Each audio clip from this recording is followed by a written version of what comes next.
But he thinks he's operating on some sort of higher plane and will get it one day. Yeah. He thinks the world's not quite ready for where he is. He's like, with me, guys. He's used the phrase, did he say, when you're older? You'll understand when you're older. Yeah. I'm like, pretty sure we won't, Dad. But I think that the Tommy Wiseau reference is a really good one because we all loved The Room really early on and had a real affection for it and watched it a lot of times back when we first discovered it years ago at university.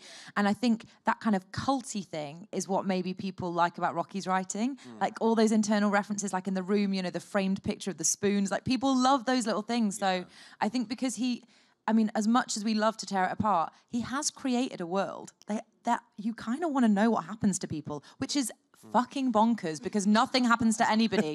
But nothing makes sense. You live in hope, so you read the next chapter. And he has this amazing wealth of being able to create these really intriguing characters and then just losing them after 2 sentences. Yeah. You're like the youngish or the youngish man on reception or the smallish man dressed in black.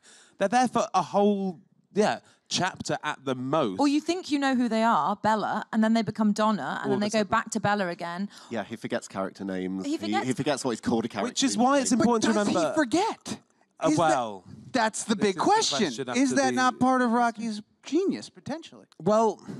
Or no, it's no. No, he forgot. He did definitely forget the Belladonna thing because I did mention it to him, and to see his reaction in real time, we're on a bus actually in London. He was like, "Oh, yeah, oh God, you got me there, Jamie." And I was like, "Oh my God!" Because he's usually got an answer for everything. Yeah. Usually he, retrospectively explains stuff away, which is quite good. Yeah. Where he's like, no, that was on purpose. But that one, he's like, nah. But it's also... Oh, sorry, James. No, I was just going to say, he doesn't read anything back. He types it, then he hits print, and it's gone. Yeah. There's no proofreading. Which is why it's important when people are like, your dad followed his dreams. No, he didn't.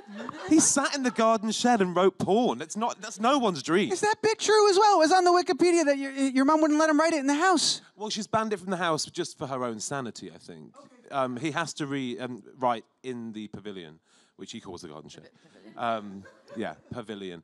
But so that's the thing. He is fine with us kind of mocking it because he's just got a great sense of humour. I mean, not only did he write these books, he sent them to me, so he's a bit of a wind-up merchant anyway. So. And the kind of the Northern Irish thing, like he just loves to joke and take the piss, and like he's not. I mean, we'd be lying if he's an eccentric guy. Like he's a lot of fun. So this is not like a normal straight-laced dad who's like, no, I actually sent you this to write a book report on, and I'm really upset with what you've done with it. I sent you that in confidence. Yeah. And also, so many people love him now, so it's kind of worked out well for him. Yeah, in the beginning he'd only sold like 3 ebooks, which was us 3, I think. We just bought one each, and now he sold 5. So it's been a big deal. It's been a roller coaster. He's almost doubled his audience. It's great.